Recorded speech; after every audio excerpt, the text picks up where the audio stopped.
ನನ್ನ ಹೆಸರು ನಾಗರಾಜ್ ಅಂತ. ನಮ್ಮನೆ ಇರೋದು ಹಲ್ಸೂರಲ್ಲಿ. ನಾನು ಬೃಹತ್ ಬ್ಯಾಂಗ್ಳೂರು ಮಹಾನಗರ ಪಾಲಿಕೆಯಲ್ಲಿ ಡೆಪ್ಟಿ ಕಮಿಷನರ್ ಆಗಿದ್ದೆ, ಇವಾಗ ರಿಟೈರ್ ಆಗಿದ್ದೀನಿ. ನಾನು 2014ನಲ್ಲಿ ಟೊಯೋಟಾ ಇಟಿಎಸ್ ಅಂತೇಳಿ ನಂದಿ ಟೊಯೋಟಾನಲ್ಲಿ ಬಾಣಸವಾಡಿ ಬ್ರಾಂಚ್ ನಾನು ಇದನ್ನ ಪರ್ಚೇಸ್ ಮಾಡಿದ್ದೀನಿ. ಆವತ್ತಿಂದ ಇವತ್ತಿನವರೆಗೂ ಕೂಡ ನಾನು ಸರ್ವಿಸ್ಗಳು ಅಥವಾ ಗಾಡಿಗೆ ಸಂಬಂಧಪಡ್ತಕ್ಕಂಥ ಏನೇ ವಿಚಾರ ಇದ್ರೂ ಕೂಡ ಇಲ್ಲಿ ಬಾಣಸವಾಡಿ ಬ್ರಾಂಚ್ ಅಲ್ಲಿ ಮಾಡಿಸ್ತಾ ಇದ್ದೀನಿ. ಇಲ್ಲಿರ್ತಕ್ಕಂಥ ಸ್ಟಾಫು, ಆಮೇಲೆ ಮ್ಯಾನೇಜರ್ ಅವರು, ಆಮೇಲೆ ಮೆಕ್ಯಾನಿಕಲ್ ಸೆಕ್ಷನ್ ಅವರು ಎಲ್ಲರನ್ನು ಕೂಡ ಬಹಳ ಕೋಆಪರೇಷನ್ ಅಲ್ಲಿ ಇದ್ದಾರೆ. ಆಮೇಲೆ ನನ್ನ ಗಾಡಿನೂ ಅಷ್ಟೇ 2014 ಇವಾಗವರೆಗೂ ನಾನು ಲಾಂಗ್ ರೂಟ್ಗಳೆಲ್ಲ ಬಹಳ ಹೋಗಿದ್ದೀನಿ. ಇವನ್ ಕನ್ಯಾಕುಮಾರಿನ ಹೋಗಿದ್ದೀನಿ, ಮಧುರೆ ಹೋಗಿದ್ದೀನಿ, ಮೈಸೂರು, ನಂಜನಗೂಡು ಎಲ್ಲ ಹೋಗ್ತಾನೆ ಇರ್ತೀನಿ. ನನಗೆ ಎಲ್ಲೂ ಕೂಡ ಕಾರು ಬ್ರೇಕ್ ಡೌನ್ ಆಗಿಲ್ಲ. ಆಮೇಲೆ ಇಂಜಿನ್ ಅಷ್ಟೇನೆ ಬಹಳ ಸ್ಮೂತ್ ಆಗಿ ಹೋಗ್ತಾ ಇರುತ್ತೆ.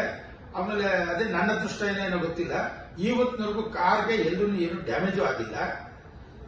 ಬಹಳ ಚೆನ್ನಾಗಿ ಪರ್ಫಾರ್ಮೆನ್ಸ್ ಕೊಡ್ತಾ ಇದೆ. ನಾನು ನಂದಿ ಟೊಯೋಟಾ ನಮ್ಮ ಬಾಣಸವಾಡಿ ಬ್ರಾಂಚ್ ಅವರಿಗೆ ಚಿರಋಣಿಯಾಗಿದ್ದೀನಿ.